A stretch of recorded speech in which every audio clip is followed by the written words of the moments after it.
because they've never tried ice cream before. Hopefully not. I feel like I stuffed up here. There's no stuffing up, right? Damn it! No wonder my kids eat nothing but corn thins.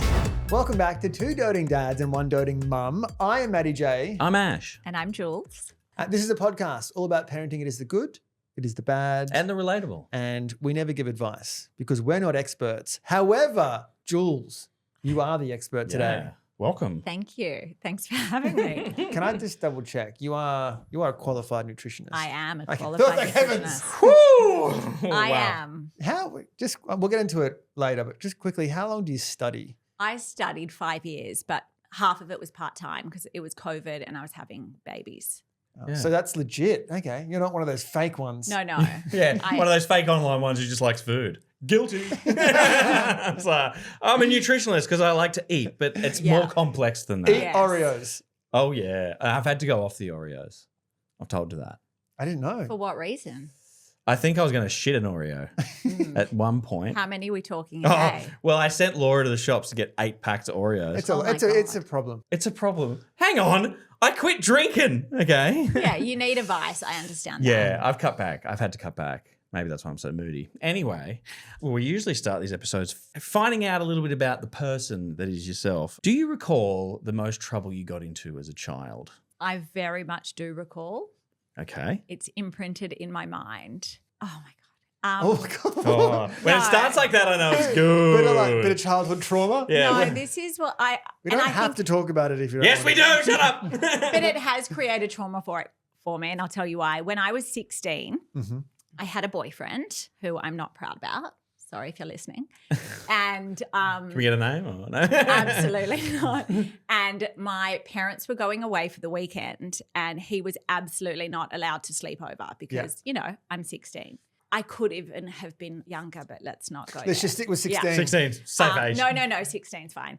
And He was 35. the second that they left the house to go away, I thought I was messaging him to tell him Oh my to God. come over Yeah. and stay the night. Oh. But of course, I you- messaged my mum because she was what was on my mind at the time, like, oh my God, I'm doing this. I'm messaging him. He's coming over to Oh, sleep. God.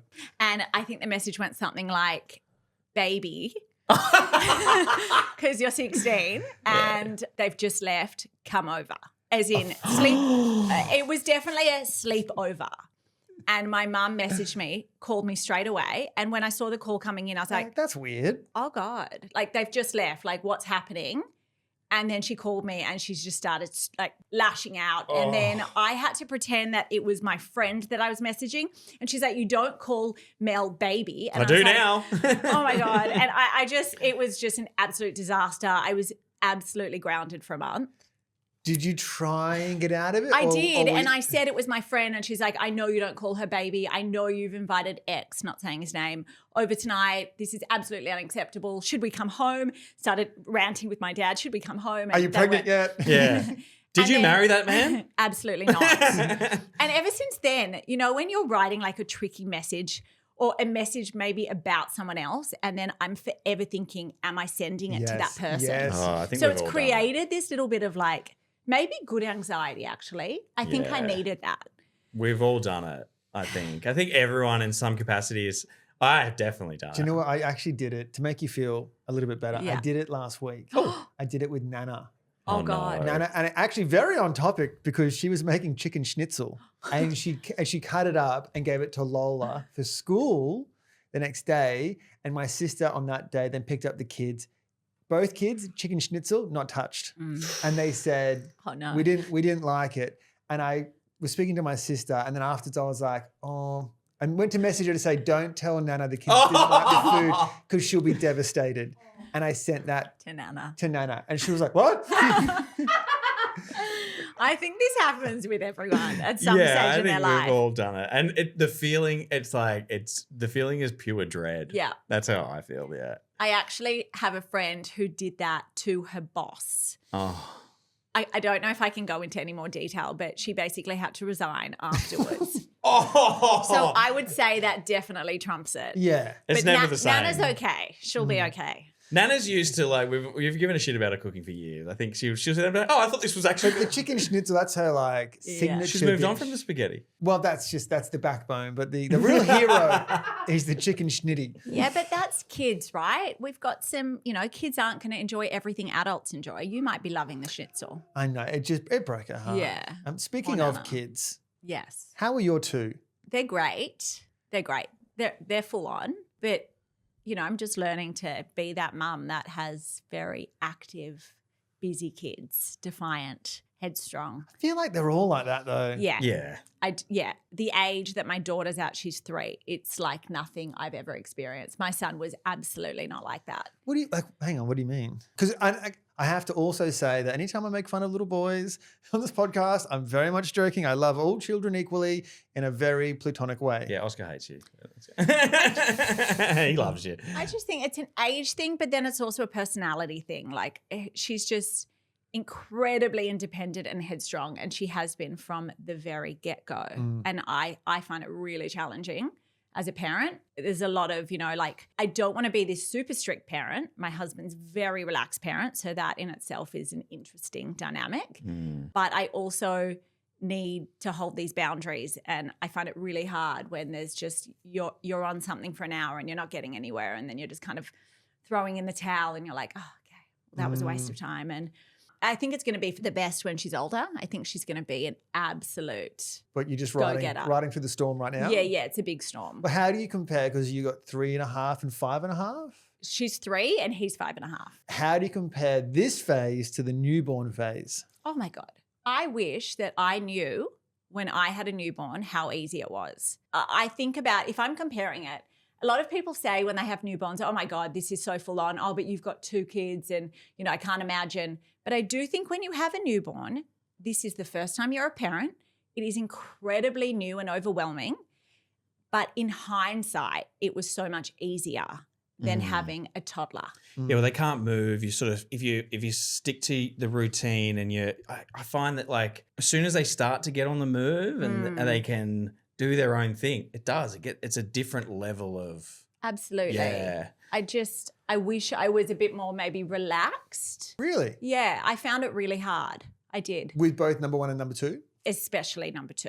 I found that really tough, the juggle. Okay, like the logistical juggle of it all? Or? I guess for us, I never stopped working. I never had mat leave. I was always writing books and working on recipes, and the business never stopped because it was kind of in its infancy stage. So having a second baby whilst trying to finish off a book, whilst having a 2-year gap, really struggling with things like breastfeeding throughout the whole process, like it was just a lot. I am one of those people that if I'm going to write an email, I need to focus on the task at hand entirely. And if there's a toddler or child crawling on the floor that's about to put a fork in a power socket, thankfully, I can't concentrate. Yeah. I find any little distraction, I find it very tricky. Oh, absolutely. I couldn't agree more. Could you breastfeed with baby number 1 or? I breastfed with both, but I struggled immensely with both. I don't know. From the get-go? From the very minute. Like I had every single lactation consultant in the hospitals both times around trying to get them to latch and neither baby did. And I was so determined to breastfeed. I don't know how to explain this feeling, but like because as men, I don't think we will ever be able to truly appreciate the pressure that mums go through when it comes to breastfeeding. What does that feel like? It's a lot. I think as a nutritionist as well, knowing how beneficial it is for our babies and then not being able to do it is a really hard pill to swallow. Why does it benefit more? Listen, I totally understand how many people, firstly, can't breastfeed or don't want to breastfeed, and absolutely no judgment. I think for me, it was just you're setting them up with this incredible immunity. You are giving them these antibodies that can really it's liquid gold, essentially. And the benefits of the early days of being able to give that to them definitely sets them up to thrive. I'm not saying you can't get that from formula and good food later on, but those first 6 months are incredibly beneficial. I'm going to be, as I normally are on these podcast episodes, a little bit stupid. is it colostrum? So when it's coming in as colostrum initially. I got it right. Yeah. You got that right. Wow. So you express colostrum when you can do it before the baby actually comes, and then those early days. Can you guys give a bit more reaction for? I was going to say colostrophy, but so you've done really well there. That's the first one. Thank you. Okay, that's what I was looking for. Yeah. Well done. And that's a hard word as well. It is. I wasn't. Sorry to interrupt. No, that's okay. And that is that liquid gold. And so then did you struggle from day dot? Day dot with both kids. I know. Was it latching or what? Like both. Both. So okay. with my son George, it was latching, and obviously I'd never breastfed before, so that was really hard. I just couldn't get him latched on, and a lot of women do struggle with this. But prior to having babies, you don't realize how many people are struggling with it. It's not something that's ever entered your sphere. You know, you have no idea. You're like, oh, of course, I'm going to have a baby and then I'm going to breastfeed. And I think that this is a misconception. People don't realize until they start trying how difficult it can be. And then you start to think, why me? Why am I not able to do this? So I remember with George, I had to use nipple shields. I had multiple appointments. I'm so sorry. What's a nipple shield? Sorry, yes. So I feel like there's going to be a lot of this. I know, Get back. Shield so and like, fair. do you have like a jousting stick as well? It's like a little thing. It's like a little piece of silicone that you put on your nipple that is like an extended nipple. So maybe sometimes your nipples aren't, I don't know, I guess the latch is too shallow. They're not grabbing on. Okay. So if you're putting this silicone, which replicates a nipple, they're then sucking on that. It's almost a bit dummy-like, but it's on your nipple. So if you suck hard enough, the baby sucks hard enough, they're then getting the milk out. I had no Me idea. either. I thought it was just to protect your nipple. And no, it's not. And it can be used to protect your nipple. And Yeah. I actually use that with baby number 2 to protect my nipple as well. But when you're trying to get a baby to latch and you're trying to use a nipple shield and you're in absolute 10 out of 10 pain, you can't just like have a newborn and be out at the cafe and just pop your baby on the boob. It's like really quite isolating. You're at home holding your breath for an hour of the feed, crying essentially. Yeah. Like it sounds dramatic, but it is dramatic Yeah. if they're not latching and their latch is basically giving you a lot of pain. Yeah, because there's also like if they're not feeding off the breast, there's also risk of mastitis. Yes. So I had a lot of mastitis. Like Okay. I've had mastitis 5 times. Wow. And mastitis is It's an infection that comes because the milk is not coming out. So you start to get blocked milk ducts. So it builds up and you get this infection that often needs antibiotics to be able to clear. But when you're breastfeeding, you don't really want to take the antibiotics. Can you and still breastfeed with the antibiotics, you or it's just can. not as? And I had to take it 2 out of the 5 times because it was either antibiotics or you're going to hospital. So it can get really severe. And then eventually as you go, you kind of learn how to make sure that it flows through. And any early onset signs of mastitis, which is like real red marks, which actually appear on your breast, that is when you can say, okay, something's blocked. Let's try and get it out. So then you'll go and have an appointment with like a woman's physio, which I can't tell you how much money they took of mine to help me breastfeed. Physios. Let's go. Physios are a problem. I'll just say it. So yes, I guess bottom line, it doesn't come natural to everyone. Yeah. And it's really easy to throw in the towel because it's a lot of pain. For anyone who hasn't experienced mastitis, mostly men, myself included. Present. Shock horror, I've never had it. I know. Not yet. What does that pain feel like? I thought after giving birth that was it. Like there's no worse pain that a woman can experience. I wouldn't say that mastitis is worse, but it's on par. Like it's an infection in your boob. Even the wind, walking with wind kind of slightly moving your body or touching on your boob is like excruciating 10 out of 10. Wow. Like you have to walk around, I don't know if this is a bit like graphic, but you have to walk around holding your boobs when it gets so bad because any movement, you're like screaming. Oh, really? Yeah, it can For be. how long? Well, until the infection is released. So I would spend like hours in the bath just trying to relieve the pain with hot water. It's a 10 out of 10 pain. And I think it's really cruel after a woman has gone through childbirth and then they're taking care of this little baby and then wham, bam, you get mastitis. It's really unfair. Fuck off. Give me a break. I didn't know it was that painful. I knew it was painful, but like far out. But if you get it when it's really early, then of course it's not going to be as bad. But if the infection really takes over your whole boob, and I remember at one stage I had it in both boobs. Oh. And then just imagine, well, I don't know if you can imagine, but then I'll you've try. got a baby trying to latch on to your nipple with mastitis under your nipple. Nope, not for And me. it's like you just cry while they're feeding. And then the lead up to the feed, okay, they're starting to cry. They're going to need to eat now. Oh, my God. And I just remember looking at my husband. He's like, you can do it. You can do this. I'm like, the anxiety. I don't think I can. And my kids didn't take bottles. And oh, my God, the anxiety and the lead up. And then they'd latch and you'd just start crying. It was just the pain was like nothing else, like on par with pushing out.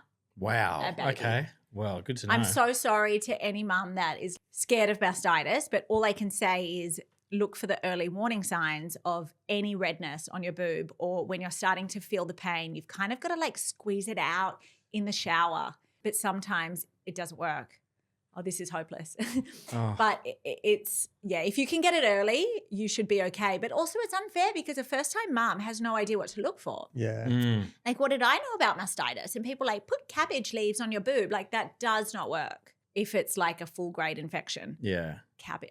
It never worked for me. I tried everything. Who was spreading this misinformation? I know. Men probably. Chocolate cabbage on it. Yeah, just someone at a fruit shop being like, buy some cabbage. Yeah. It's on sale. It makes me want to almost, when I'm at the park and if a mum's there breastfeeding just on the park bench. Yep, you're doing a good job. I want to be like, you're so lucky. Embrace every second. Do you know what? I feel that every time I see a new mum breastfeeding. I was like, I wasn't at the park. I was at home like crying. And then my daughter, my second, she completely broke my nipples. Like I was then pumping at 3 a.m. so that I could then give her a bottle, but she didn't want to take a bottle. And I was just trying to pump to give her a break from my nipples. Like what women go through, like you think childbirth is enough. No. Then let's ruin your boobs and let's give you this pain. And then let's get mastitis. It's like a big pile on, isn't it, really? Because, I mean, there's already enough complications with the birth, and then no matter what happens there, you're in for this period of time of relentlessness. Absolutely. Right. So how do you get in a good headspace then if you're juggling the business, you're juggling little ones, even when you had your second, you've got 2 little ones running around the house, which is difficult. You're sleep deprived. You're feeling like a bit of a failure because you're not doing what you always wanted to do, which is breastfeed. How do you get your headspace on the right track? I think it's just, you just don't really have a choice. You know, like for me, I got through the breastfeeding journey and I went on to breastfeed for quite a while because it was like, I'm not giving up now. You know, it took me 3 months with both kids to get it right. But then breastfeeding actually becomes really easy once you get it right. Once they latch, it's so much easier than bottles and formula and all the things. So that actually makes things easier once you get it right. But I think you're in this fog and you don't really, you kind of have to laugh. Otherwise you cry. The intensity of it all, you looking back, you kind of laugh like, how did I do that? Yeah. And people always ask us like, how did you release a book with a newborn? And we're like, I have no idea. Like, I feel like I don't remember any of it. Wow. I'm not sure what happened. And Did you proofread the book and go, what the fuck is this? What is this? yeah, and I was actually like surprised with, wow, like this is pretty good. Was that the Lunchbox Bible? Or No, was this was Baby Food Bible. Oh, Lunchbox Bible with the second. Yeah, which I will say, it's pretty thick. Yeah. And like you did all that while having a second child, and then you just said, I don't really remember it. It's like, well, have another kid. Look at the size of that thing. What was the first book? So we started working on Baby Food Bible when our first babies were 1, just after probably 1. That's when we were really feeding, starting solids. We'd been through the first 6 months and we were really getting into our groove. And we realized like how no one knew what they were doing. You know, for example, we were in multiple mothers groups and the questions were all the same. What are we doing? What are we feeding our baby today? Is this good? Is that good? And as in someone that had already studied nutrition, I was like, oh my God, I'm overwhelmed with this because you're not, the general nutrition degree, you're not honing in on baby nutrition for longer than, I don't know, a couple of weeks. So people were really confused and we were confused. And we're like, well, we need to do something about this because there is such a gap in the market. It's either like really relaxed or really intense. And we didn't really like either of those approaches. We wanted to find our own. So Loz, she started studying baby nutrition. So with my nutrition degree and her niche of baby nutrition together, we started coming up with this like really well-rounded approach of what we wanted to do with our babies. Started sharing it with our friends in our mothers groups and started doing it with our own children and quickly realizing that we were onto something. We're like, we've got this. We know what we're doing now, and we're actually coming up with some really cool recipes. And then randomly on a walk one day, because Loz and I met when our babies were 3 months old, and we just became each other's people through the trenches of, firstborn motherhood. We thought, should we just write a book? Like, let's do a little passion project. Yeah. And we started putting all of our ideas together, started coming up with all these recipes. And then we thought, well, how are we going to sell this book? And we're like, we should probably start an Instagram account.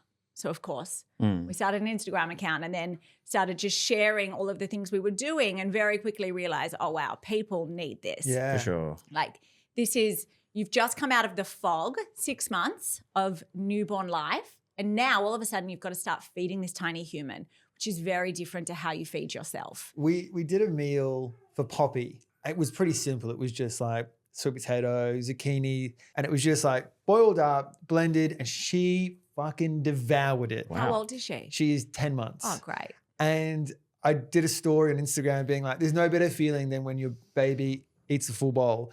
And everyone was like, what was in that? Give it to me right now. They want to be told. Yeah. I was like, whoa. Yeah, because everyone goes through, I just remember we go through that phase of let's try this, let's try that, let's try this, which I guess works in some capacity. But if you want it to be successful and stick, I suppose you've got to have a plan, right? Absolutely. Can I ask? Yeah. Those key timelines of, because I always get surprised of when you actually start. I know, I was shocked. I was like, already? Yeah. You're feeding Poppy already? Well, then come over here, I'll breastfeed you. When did you start?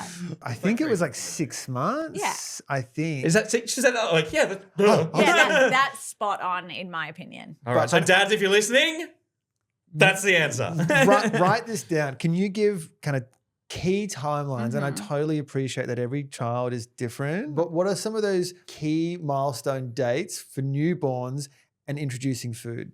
Okay, so there's a lot. People might be listening and think, oh no, I disagree. But from our research and studies and experiences, we believe there is no rush.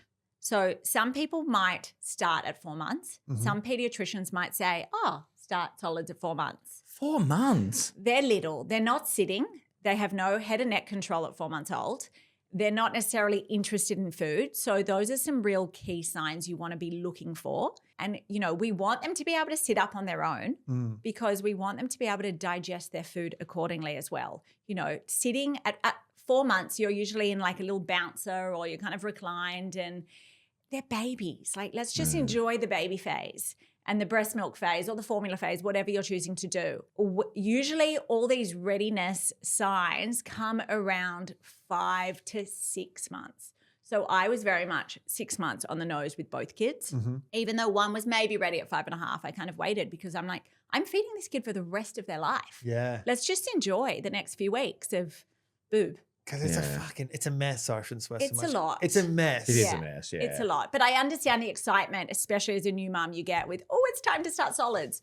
But let's just take a breath. And when you say, like, we're not giving them a chop at 6 months. No, you can. What? Yeah, absolutely. I gave my second daughter, I gave my daughter, who's my second child, a chop at 6 months. So just to suck on, I guess. Absolutely. Not to start. A lamb chop? Yes. We love it, lamb chop, because what they're doing is they're sucking out all the iron-rich juices.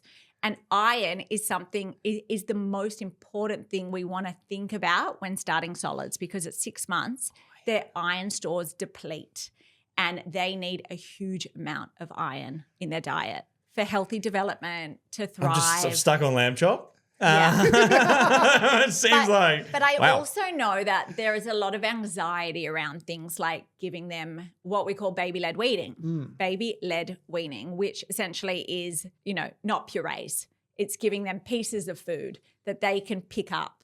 And there is a lot of anxiety around that with choking. Yeah. And I felt that with my first. Of course, with my second was very different because I knew a lot more than I did with my first.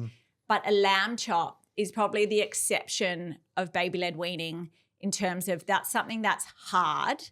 And especially when they're very young, that they're not going to start taking bites out of. Yeah. So we kind of call it the squish test in general when it comes to feeding kids of if you can squish something between your fingers, that that's a safe option to give your child. Like a boiled carrot stick. Yeah, exactly. So when it comes to the squish test, you just want to make sure that the food that you're offering can be squished in between your index and thumb finger. So if you're putting something in between your fingers and you're not squishing it all the way down to nothing, then I would avoid giving your child that food whilst they're learning. I would always just make sure that you are choosing foods that squish down between your index finger and your thumb so that they can then chew it with their gums as opposed to trying to swallow something that's hard that could get lodged.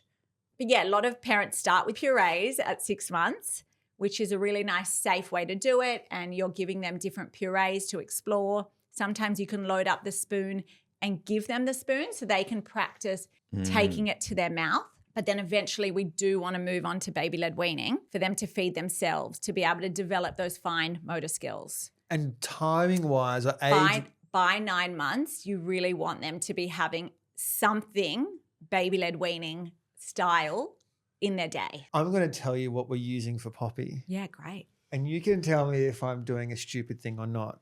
Okay, I'm just going to come out and say it. Why am I so nervous? All right. I can't wait to hear this. Pasta. Okay. Spiral pasta. No. Okay. Yeah. Is that good? Continue. Spiral pasta. Yeah. Full stop. Yes. Just spiral. Yes. Okay. And she's 10 months old. Yes. She loves it. Okay. She loves it. That's pretty soft though. Thank you. Yeah. It's soft. Are we talking about nutritional value? Or are we talking about safety? Wait, did you do it al dente or did you do it? you. It better be cooked through. She just devours it. So I'll Right. give her some puree Yeah. and that will be some vegetables that have Yeah. been boiled and blended up. And then to finish it off, second course, I'll give her 5 little spirals of pasta and then she'll just gnaw on that and really. Love that. Okay, cool. Yeah. No, that's absolutely fine. Can I give you a tip? Please. Okay. Don't use spiral, man. Yeah. Stop that. No, I'm kidding. Yeah, here's a tip. Just don't. No, not at all. But this is what I love to do and what we talk about a lot in our books of how we can really amplify the nutrition when starting solids. So a really good alternative still is spiral, Yep. potentially, and pasta, but we look for a pulse pasta. So because they haven't yet tried all these things, you're giving them something and they're tasting it without any knowledge of if it tastes nice, or just because you don't like something, don't let that be the thing that you're kind of relaying onto them. Yep. So a pulse pasta would be made out of legumes. So you've got a chickpea pasta or a bean pasta or a lentil pasta that they sell. I need to call Laura and put her on speaker. I know. Right now. In the major, they're very accessible in the major supermarkets. Yep. Yes, we live in Sydney, but hoping that they are around a lot more than they used to be. I think it's the most amazing food innovation. So you're still giving them that pasta, but it's actually made out of 100% lentils or 100% chickpeas. And what is so good about that is rich in iron. Because what's pasta got? Nothing. It's Carbs. wheat, it's carbs, and that is absolutely fine if they have a decent size appetite and that's alongside something that is iron rich. But whilst they're little, we don't want to be loading them up too much on the white, more refined carbohydrates because we want them to be taking in as much iron-rich food as possible. Can I ask you another question? Please. And this has not come from any research. It's kind of I feel like it's just a perception that has been passed on to me that when you are with Poppy, again, 10 months, when you're creating these little recipes, so the one that Laura did recently was the sweet potato, and zucchini. I have this feeling that you shouldn't try and do too much sugary fruit like pear and apples because you don't want them to get hooked on that sugar, the natural sugars. Yes. It really depends on the child's appetite. So if they are a hungry 10-month-old and they want all the food, that's absolutely fine. And it is fine regardless. You're feeding your baby. But what we could do is give them some of the more sour flavors or the bigger flavors. For example, I'm going to use sardines as an example. Wow. My favorite food. You went right there. You were Yeah. like right to the end of the. Okay, so do you guys like sardines? No. I like sardines on Great, toast. okay. Oh, yuck. So Sorry. let's use you don't then, yuck my Ash. yum. My bad. Let's use Ash as an example. You don't like sardines. Mm-hmm. Would you then not feed your baby sardines? No way. They're not allowed in the house. Okay. So maybe not a great example because they are quite Stinky.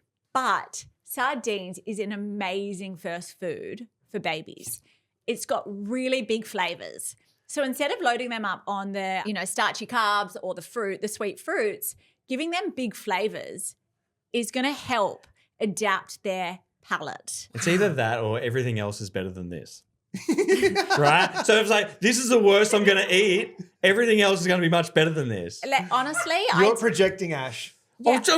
That's just, sorry. It works. Like babies love sardines. And what you're getting in that is something that's really iron rich, an oily fish, which is rich in omega-3, and it's also got the bones, which are absolutely safe. They pass the squish test, and that's rich in calcium. So they are like nutritional powerhouses. Why is no one telling me Can this? you give Poppy a sardine? I See what she can't does. wait. It's because you need a baby food Bible now. There it is. Well, Yeah. good plug. Yeah. Wow. Wish I Well- had those sort of plugging skills. But these types of foods, the big flavors, things like sauerkraut. Do you guys like sauerkraut? On a Reuben. Yeah. Will my yeah. baby eat a Reuben? So that's also another great example of a real sour flavor. So we want it, firstly, it's an amazing gut powerhouse sauerkraut, but it's really good to be able to offer them these soury foods and not just the sweet flavors. So I think my biggest tip here is just because you don't love a food, don't let that stop you from giving it to your baby. I had this mindset of just vegetable, boil, blend, that's it. Sardine. And so, well, that's it. I feel like I'm going to do this. I'm going to go to the shops, buy a sardine, buy a chop, give it to Poppy for dinner tonight. And Laura's going to be like, what are you doing? And The I'm whole like, house is going to be like, oh, God. Things like tin fish can be your best friend. Super affordable. Yeah, often tuna I don't mind. wild caught, and that's a really great baby-led weaning thing, as well as you can puree it, but that's super soft and safe for them to eat. So you just put them on the plate. Lobster. Wild caught salmon Lobster, from a tin. caviar, You can use. oysters, No. Kilpatrick. no honey though. No honey before 12 months. Talk to us about that, because I do remember, like, I've been a while since I've had a baby, okay? So, Yeah. well, my wife's had a baby and I was co-parenting with her. Well said. Anyway, thank you. Honey, what's the deal? Have you heard of the word botulism? I have. Okay. I have. So No, you have not. Botulism, like a salmonella type thing? yeah, so it can be present in honey, which is, let me just preface, it is so incredibly rare, but we don't want to take chances with our babies because if they contracted it, they could get very sick and it could be fatal. So we want to try and stay away from honey before 12 months. But let me also say that we don't really want to be giving them added sugars before 12 months anyway. This is this window of opportunity where we can be giving them the most nutritious food, big flavors, because they've never tried ice cream before. Hopefully not. I feel But like I maybe- stuffed up here. There's no stuffing up, right? Damn it! No wonder my kids eat nothing but corn thins. But this is it, Ash. Like you only know what you know. So Yeah. that's why we're kind of here to try and educate, because we get it. Like if I hadn't studied, I would have no idea if we hadn't gone down this rabbit hole. So hopefully people listening will think, okay, firstly, we'll buy Baby Food Bible. And secondly, just kidding. No, please. I'm like, Pitch it. All We'll these put a little link in- tips and link in the tricks show are there. notes. But yeah, it's just about thinking when you are young and a baby, the biggest tips I can give is iron rich. Don't go for the added sugars. Try to reduce those real sweet foods. Fruit is absolutely fine alongside an iron rich diet. Fruit has so many amazing nutrients, but I wouldn't be starting on going crazy with the fruit, this is especially when they have tiny little appetites. Their tummies are tiny. So we don't want to be loading that little tummy with things that aren't going to be super beneficial in terms of like iron-rich foods. Just a lamb shank. Here's a lamb shank. I really can't good believe one. that, honestly. T-bone steak. But I suppose they would just suck on it really at the end of the day. Yeah, absolutely. So I think, sometimes I remember with my daughter when I saw that she started actually trying to take pieces out of it, that's when I stopped giving her the lamb shank. And that's when it really takes into effect the squish test. So it's also, you have to feed your baby what you feel comfortable doing. What are your top 3 foods for a baby under 12 months? I love egg. Egg is rich in choline. Scrambled? Anything. Egg is super soft. So scramble it up. It takes like 1 minute. Yeah. Or give them a little omelette, cut it up for them. And it's a really great baby-led weaning form. So egg is great, rich in choline, great for brain development. Slow cooked meats. So if we're talking outside of our lamb chop, which you know I love, slow cooked meats are great, or bolognese. Bolognese is great for pureeing, as well as I actually used to stuff things like bolognese or sauerkraut or bone broth into one of those mesh feeders and give it to my kids so that they're practicing that whole developing their fine motor skills. Worked really well. I love one of those. Mesh feeder can be messy though. Yeah. Oh, but do you know what? Like starting solids is messy. Yeah. So I feel like it's part almost of the a little fun. bit contained. It's part of the fun though. I remember Oscar, us trying foods with him, and that was really fun. I know it was messy and a bit of a nightmare, but if you go into it thinking this is all a bit of fun, then the mess isn't that I'm bad. like, let's give her a lemon. But the thing is, to say to that point is it's really important for their development and their learning to actually create mess and immerse their hands, their tiny little hands, in all these different textures. So don't be that parent. And if you have been, that's absolutely okay, because we've all done things that we didn't know any better for. But don't have like a wipe or a rag where every bite they take, don't clean up after them. Let them get messy. Get yourself a catchy. Yeah, I had a catchy actually. Because that actually promotes, just let it fall, let them throw it and kind of just, I guess contains. Catchy or a dog? Absolutely. Yeah, you don't need both, one or the other. And is that? And what's the third food? Okay, sardines is my number one pick, to be honest. I can't wait to see Poppy try a sardine. I know. I can't wait to give her one. But honestly, sardines, tinned salmon as well, things like that. Beautiful. Wow. Mackerel. You've got me excited about feeding fishmongers. I'm going to come home and we've got fish hanging up down the hallway. Yeah, that one's drying out. That's Poppy's for later. Let's talk about when the kids are a little bit older. What are your kids like with food, Ash? Fussy. They go through Both of them? Yeah, but at different phases. Like I know Macy, I was always like, she's my eater, but now she's just trolling me, I reckon. And she's realistically not eating anything. Like it's such a struggle. She actually ate some curry last night when I wasn't there. That's what makes me feel like she's trolling me. Awesome. Yeah. That's big flavors. Yeah, but like I Butter chicken, what was it? don't know. I think it was one of those Marley Spoon curries. I wasn't great. there. I was absent for that one. That's why she ate That's it. right. But yeah, I think both kids are pretty fussy. Okay. Oscar's getting better now. He's sort of getting older And they do grow out of it. And it's very normal to have fussy eaters at some stage of their life. Some kids hit it at 18 months. That can be really popular to start going through. They're kind of like, they've got this newfound independence and they're like, I don't have to have that. I'm not going to have it. Well, mine will be moving out if that's the case. So yes, from 18 months, they can have a real fussy streak and it's really frustrating for parents. And I've been there with one of my 2 children and I've done everything the same way as I did with my son, with my daughter, but she's just a different type of girl. I think she's such a dick. She's like, give me the sardines, God. She actually both my kids love sardines, but that's because I've been shoving them down their throats since day dot. And I love sardines. So it's a whole nother It runs in the family. It does, but it's this whole idea of monkey see, monkey do. Yeah. Because how can we expect our kids to love this food that they're not really seeing you enjoy? And sometimes they do, but it's really helpful. It's a really good tip. If I find when I'm eating a carrot, that's the one time my daughter will then eat a carrot. Otherwise, she's not interested in carrots, but she wants what we're having. Yeah. So try and model that behavior. My kids won't eat hot chips. Oh, no. Yeah, see? Now you feel my pain. That got you on my level. Come on. It's like, if in doubt, give them a hot chip. Nope. No. They won't eat pizza, which again, bread sauce. They have Vegemite toast. They don't have butter. They don't have butter. They won't have butter. No Lurpak. Oh, God. No Lurpak, no Nutlex, no butter, nothing. And it's like, they want Vegemite. Your child, they're broken. You're right. They're broken. But they're like. You know what they're probably hoping for? Chocolate. Sardines. Yeah. That's. I reckon someone's going to have to come to your house and do it for I'll you. do it. Yeah.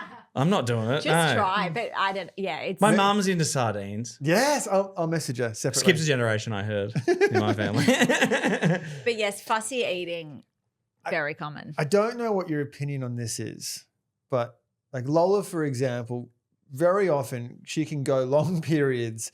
She's like a bear in winter. She just won't eat. She'll have a little nibble on something for lunch, but then dinner, she'll have a mouthful and go, I'm not hungry. And I know some people have the opinion that, hey, you got to listen to your child's cues if they're not wanting to eat. You don't force them. But I'm like, then she's just not eating anything since breakfast. Has she had a big breakfast? She'll have a little bowl of porridge. Okay, and is that it? Yeah, and then she'll have some, unless she's like hiding snacks somewhere. I She don't know. probably is. She's hot. Yeah. I don't know, but so I have to then like follow her around with the bowl and spoon to be like, just, and then I'm thinking, It's a hard one. am I that She's idiot? got you sorted out. I bro. know. She like the thing is, I think she's just manipulating you now. Yeah, because I'm like, am I setting up a really bad system here where she's expecting, she'll only eat when I'm hand feeding her. Yeah, a few things on that. Firstly, it's okay if their favorite and biggest meal of the day is breakfast. Great. That is like the most important for kids because that sets them up to be able to concentrate. If you send them off to school and they haven't eaten, think about us when we haven't eaten. We're hangry. So your kids are going to be hungry. It's like filling up a car with, if you've got no petrol, it's going to start slowing down and eventually stop. Breakfast, I think, is load them up, especially if that's their hungriest time of day. So you could do things like load up those oats that you're giving. You could, and you're probably going to be like, oh my God, what? You could stir an egg in those oats just before they're ready. You've lost your mind, Jules. No, guys, First the hear me out. sardines, now the egg and the porridge. No, hear me out. Okay. It makes it creamy and it adds protein. So just like crack the egg in the hot oats. Yep. Don't show her that you're doing that though. Like a minute or two before it's ready, crack an egg in, stir it around, and eventually you won't even see it. Okay, wow, that's bold. It's Yeah, just, don't let her see you doing it. Maddie, just try it Yeah. before mocking it because I do it with my kids all the time. I'm going to trust you. Yeah. So when you're mixing an egg through the oats, it's actually making this really yummy, creamy custard taste. It's not tasting like eggs, especially if you're adding a little bit of cinnamon. It's actually quite sweet. So it's a really, really good way to be able to give them eggs, even if they're not actually eating the eggs in their whole form, and adding protein and choline to that bowl. And then loading up that porridge. So let's get some nut butter in there. So like some peanut butter, for example. Let's get some hemp seeds in there. Things that are going to actually help bulk out that meal, add some more protein because oats is a source of protein, but not a strong source of protein. So you want to start bulking that up so that that's going to actually last a bit longer in her stomach. So you can just feel a little bit more at ease, like, okay, you've had a really awesome breakfast. That's okay if you're maybe not hungry at lunch, but yes, that's not going to sustain her all day. And then it's about finding the right type of snacks throughout the day, if not a really good dinner, strong dinner that she might like. What are your thoughts on dessert? Have they eaten dinner? Are they just having dessert? We're pretty good. I don't know what you're like, Ash. We don't give them crazy big bowls, but if they don't finish if they don't have a decent attack of the meal, we won't reward them. And people are going to come for me. No, because people like, don't reward your child for eating the food, but I do. I reward myself. Yeah. So why, like, fuck. The poor thing, it's like, you're going to eat all that and you're not going to get anything. Then it's just going to make it worse for me. Like, I won't say eat the whole thing. If they do, I'm like, man, good for you. Like a bit of praise. But if they don't attack it at all in any way, shape or form, then they know not to even ask. Yeah. Oh, it's a really hard one because if I were to say the answer based on psychology, we don't want to be rewarding them, right? So we don't want to say you have to eat your dinner and then you can have dessert. That's exactly what I say in the house. I'm But I've got chills. Are you in my house? I would say that 99.9% of the population would do the same thing. So I get it. And to be honest, I would have if I hadn't learned all these, tips. It's not just nutrition, it's the psychology behind feeding. And it's really quite complex. But at the same time, whilst I say that, you also don't want to then let them get away with not having dinner and their dinner is a bowl of ice cream. Oh, never. So it's I'll eat a kind bowl of of ice cream in front of them. So I think dessert is okay if they are having a decent dinner and some good nutrition throughout the day. Mm-hmm. But if they're relying on that dessert as their dinner, then I would say it's probably time to take that dessert away or drop it down and slowly phase it out. I really want to come to your house for dinner, by the way.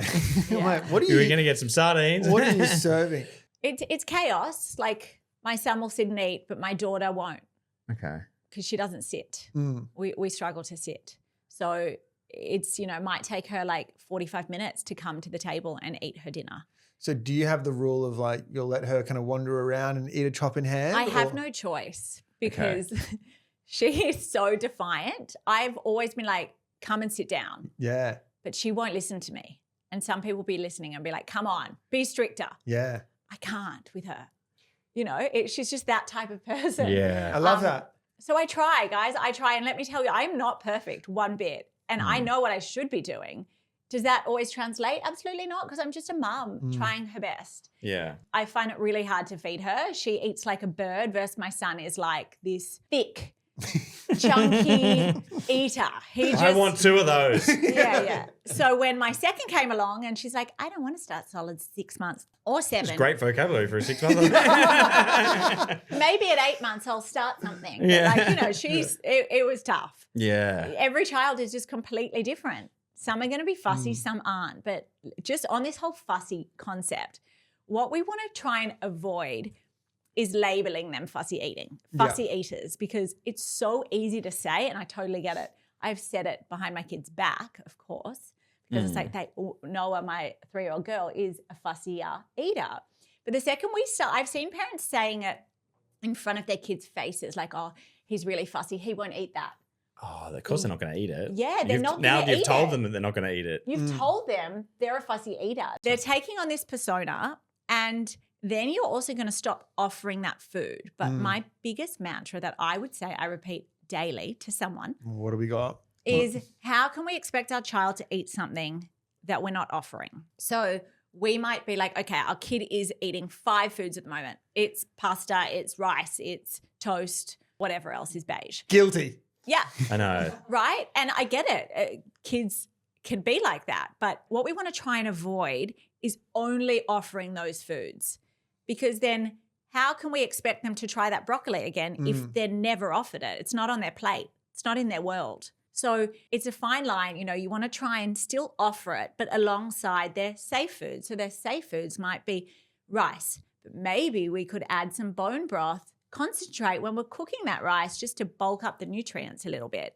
So you're still offering. Sneaky, I like it. Cucumber, the savior of all meals. Oh, great. Okay. It's just like, just put some cucumber on it and then come back and make us eat the cucumber only. Yeah, so you're still offering the safe foods, but you're also giving them an opportunity to come around. So like, for example, my fussier, I'm going against my grandmother. Yep. She's fussy. She's not going to listen, I hope. She rejected broccoli for ages. And then I kind of stopped offering it. Once again, not perfect. I know better, but, I'm still human. And then one day I was like, oh, God, I haven't offered broccoli in months. And then part of me was like, they're not going to eat it. But then I'm like, no, stop thinking that. I made broccoli. I put it down. What happened? She ate it. My husband and I were sitting at the table, which is always super helpful. Monkey see, monkey do. Yeah. We're eating the broccoli Do you eat it with them? as much as we can. Okay, Every day, no. I'll be honest, I don't. You At should all. read my book. It's all about that. You have a book? It's a book exactly about that. It's really helpful Okay. because they're seeing you eat and enjoy the foods. So I was like, oh, this broccoli is so crunchy. Looks like a tree. Very good. Clever. What did Noah do? Oh, tree. And she licked it and then she took a bite. And that was like the biggest win. And of course I had a poker face and I did not say Don't good. react. No, Yeah, I don't know. react. Don't say good girl because they're like, what are you doing? Like, Yeah. is this because Is this a if I'm trick? being a good girl, I'm not going to keep going. Yeah. Right? So poker face all the way and just put it there. Don't say, try your broccoli, just one more bite. We want to try if we can. Catch ourselves before we start talking about try it because that's putting pressure on them. I always do and that. just leave it there. Everyone does. Mm. Damn And you it. are like also, once again, 99% of the population. But now that we know, maybe we just put it there without pressure. Super helpful. There's so much I need to try. I know. Sorry, overwhelming. This next part of the podcast is actually making me a little bit nervous, oh, no. if I'm being honest. Now, Ash and myself, we have children that are at school, We both make our lunchboxes, and They're lunchboxes. they're lunchboxes. We have brought in our lunchboxes for you to Oh, judge. God. Oh, do you want me to go first? Oh, I'm excited and nervous at the same time. You go first. I'll go first. Okay, wait. How honest can I be? That's the question. I want you to be brutally honest Okay. Whoa. because you're with Ash first. Yeah. Oh, yeah. And then go ease up on him. I All don't want right. to insult Nah, you're right. you. That's okay. This is Oscar's little bento lunchbox, So which cute. are all the rave. Is that like, wait, Oscar's 7. Yeah. Yeah. Is that a whole day? This is not a whole day. This is the main lunch. Okay. Talk me through what's in there. We have a Vegemite sandwich, no butter, Okay. which Crust I'm off, by the way. ashamed. I'm ashamed of that. That's okay. We have a little half packet of those mini shapes. Yeah. I may have had a few of those. And Okay. then we've got 2 servings of fruit. We've got apple, of course it goes brown-ish, but he still eats it, and strawberries. Okay. Can I start with the best tip that will change your life? Yeah. So to avoid apples going brown, all you need to do once you've cut your apples up, put them in a bowl with water and salt for 10 minutes, dry them off, wash off the salt, and they stay. We'll be late for school if we do that. Okay. Honestly. Do it the night before. I'll Because- forget. April, if you're All right. listening, write it down. Well, this is for everyone else that wants to avoid the apples going brown. It's Okay. like the best hack ever. They just stay beautiful and pristine. Yeah, that sucks. Okay, so maybe try it. That's okay. Righto. So do you want me to tell you my thoughts on the lunchbox? Yeah. Okay. So firstly, the first thing that I'm not seeing in here is protein. Now, protein is essential throughout the day Mm-hmm. to help them concentrate. Mm-hmm. Super important. Okay. So if we think about how we are throughout the day without any protein, you can start to kind of get a bit brain foggy and lose your concentration. And they're supposed to sit in a classroom all day. It's a lot of brain power. So we need to give them brain food. Also, Oscar is very active. Does he like cheese? Nah. No cheese. Okay. That's absolutely fine to have apples and strawberries. No vegetables. Not in this particular case. no. Okay. Would he eat vegetables? He'll eat carrot. Great. Chuck a carrot in there. Yeah, sometimes there's some carrot in there. And maybe in his morning tea there might be carrots. Oh, Okay. yeah, sure there is, Ash. How dare you? Do you know, just about to say, add some sardines in there. No. But there is a lot of protein options. Would he eat like a meat stick? Yeah. Great. Add that in there. Twiggy stick. Great. Okay. Add All a right. meat stick in. There are some really good brands out there that are like grass-fed meat sticks that are actually, you will hit their protein requirements for the day. Okay. So that would be a really great addition. There are lots of other tips to be able to get protein in there. But I would say if you know that he would eat that, do you guys ever make granola in your house? Yeah. He'd probably eat that. Yeah. Okay, so what we do is, and that's recipes in our book, is we blend granola with coconut oil and it makes a really great nut-free spread. So because, of course, your school probably wouldn't be able to have peanut butter, you could put like a granola butter in there. I would really like to see that being filled out with a little bit of substance in the sandwich. Okay. What would you give him out of 10? Oh, I can't. Yeah, you can. You can and you will. Oh, no. 5.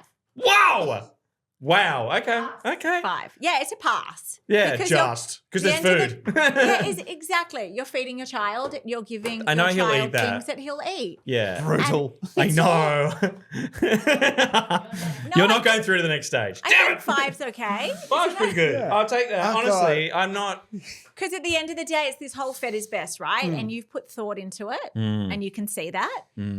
It's just about trying to bulk it up a little He's bit. definitely eating more protein at night. Okay, great. How about for breakfast? For breakfast, he'll have, they have a smoothie with mum in the morning, Great. which has got yogurt and some fruit and stuff. Nothing, it's not crazy. Okay. And then he might have some cereal or something or some toast, just depending on how he's feeling. Okay, so that is okay. If he's having good protein source at night, it is important because he's off to school all day that he's getting it before dinner as well, just to help him throughout the day. And it also satiates him. So he will feel fuller for longer if there's a source of protein in there.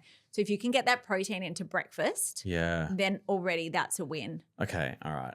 It's good to know. Lots of ideas of how to get more protein into your lunchbox. And that is literally what Lunchbox Bible is. Okay. You're up. This morning, Oh, we got God. up very early because Marley has dance.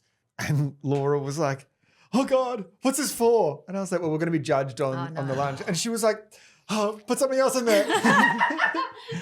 What's in there? And I do want to say that I boiled an egg and I forgot to put it in there. Oh, Okay. I bet you did. Me too. Do you really though? Because that is an amazing addition to a lunchbox. Yep. Don't you dare. Okay, That's such a lie. but can I say, hold With on. sardines.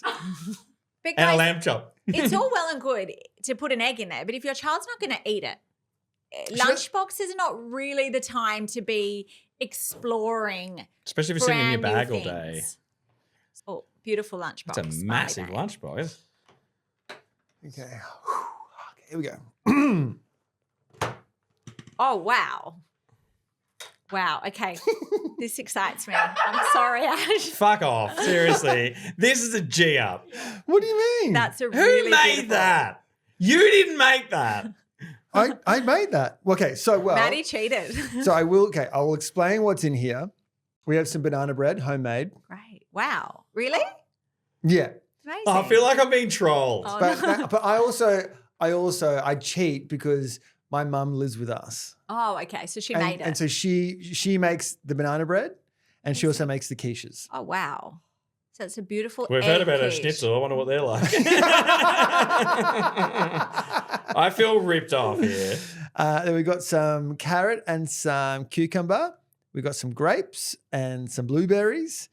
2 mini quiches with ham, some pretzels, a meat stick, and That's I feel the like meat- I've been that's the G. meat I've been stick. I've been stitched up here for sure. what do you mean? But There's no way. This is the meat stick I was talking about. They're really great. Mini because sticks. not all meat sticks are created Organic equal. source of protein. Yeah. We love Cooey, the brand. It's Okay. delicious. Yeah, and it's available at the major supermarkets. and at It's the petrol awesome. station. Oh, wow. Yeah, get it from Good the He's on got there. petrol station written all over it. What else have you got in there? How far the petrol stations have come. We Wow. got some pretzels.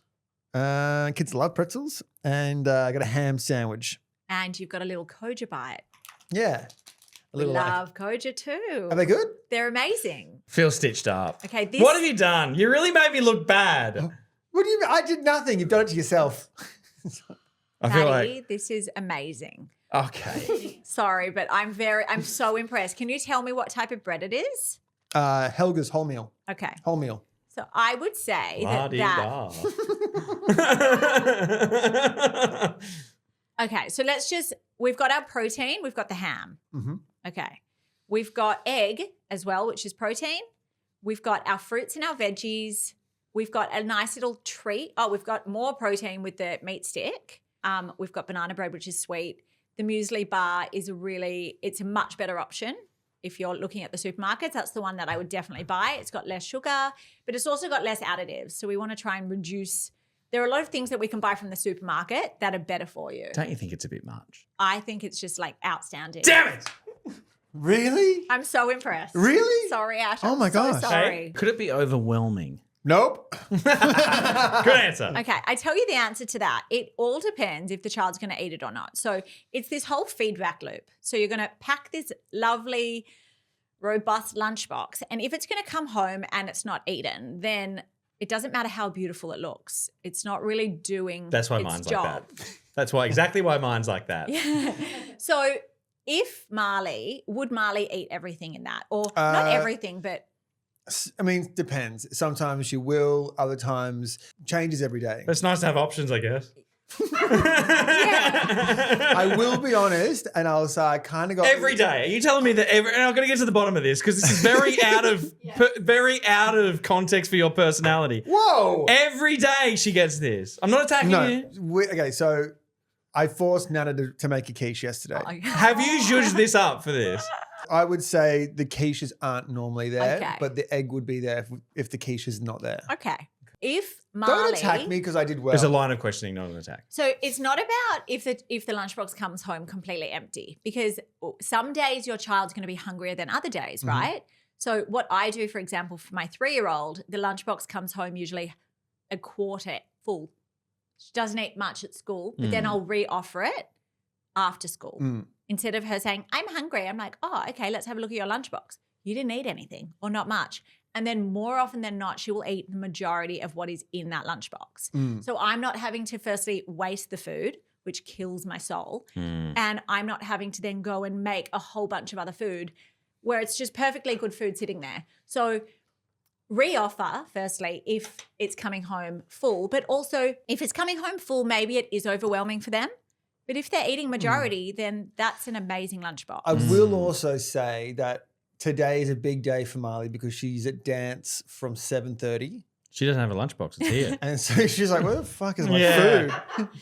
So she has dance, and so she has a little nibble. Then before school starts, they're at after school care until like 4:30, 4:45. So they'll also then have like another snack. So that's going to last her a week. That's impressive. It was a really good effort, Maddie. That's like an amazing. But Thank you. I want to say that some kids would never even get through all of that. Like my son would demolish that. My daughter wouldn't. It wouldn't touch sides. So you have to know your child and kind of see what comes back every day and then act accordingly, right? Make those changes. You don't want to overwhelm them, so pull it back. But if they're every day, you're opening up the lunchbox at the end of the day and it's completely empty, maybe then you need to increase the food. Well, that's going to cost you. Look at that. So like... what a great segment. I'm glad we did I'm glad you're happy about it. So like we put our lunchboxes on Instagram a lot, like on our stories every day. Yeah, me too. That's what we do. We make lunchboxes. And a lot of people are like, wow, George eats so much food. My child wouldn't eat half of that. Honestly, he wouldn't even eat all that. I want a rating. We already know. I mean, we don't have to if you don't want to rate it, but if you do. I want to say 10 out of 10. Oh! Fuck off. There is definitely room for improvement. Maybe 9.5. Don't listen to Ash. Stick with your guns. Stick with your first thought. No, it's an awesome effort, especially if that's... You deduct half a she's point for gonna eat cockiness. Laura's going to be so happy. Yeah, I know. Good. Hey, that's good. It's the better for you snacks from the supermarket, which I'm really big on. You know, there's a lot of noise at the supermarket. Marketing gets people very confused. But those two snacks, the Koja bar and the Kui, are really better options. I'm buzzing right now. You are glowing. Well done, Maddie. Well done, Laura. No, and Well done, Nana. No, forget about Laura. And Yours is a group effort. It's a team effort. Like you said, feedback. I know he'll at least have a crack at that. Yeah. And won't be a cranky shit when he gets home. Yeah, and once again, if you give a really good breakfast, then that is okay. And then he's got his protein at dinner as well. A lot of the time he's playing soccer at lunch and never eats. I don't want to shit on my mum here. Actually, no, it's more my fault, I think. So when we got to high school, that's when we had to make our own lunch. Yeah. Right? And when you're asking a 14-year-old boy, 15-year-old boy to make his own lunch, especially a young boy like myself, who's very lazy, I used to have just a jam roll and a pack of chips every day, pretty much, for my whole high school. Really? I remember there was a mate of mine, his mum was a stay-at-home mum, and she would make this like marinated chicken with semi-sun-dried tomato sandwiches, and I'd be like, oh, must be nice. And I was just sitting there, because my mum was a single mum of 5 kids, so she didn't have time to make lunches for everyone. I'm like, man, how did I... You survived, Maddie. I survived, yeah, honestly. Did you eat it every day? Oh, yeah, I love that I jam didn't sandwich. eat a lot at school. If it makes you feel better, I absolutely was the same. I had a white sandwich with Vegemite and an apple in a Glad wrap bag or a little brown. Yeah. Like that was the 90s. Or are we talking 2000s by this stage? Yeah, it was like bit of both. Late 90s.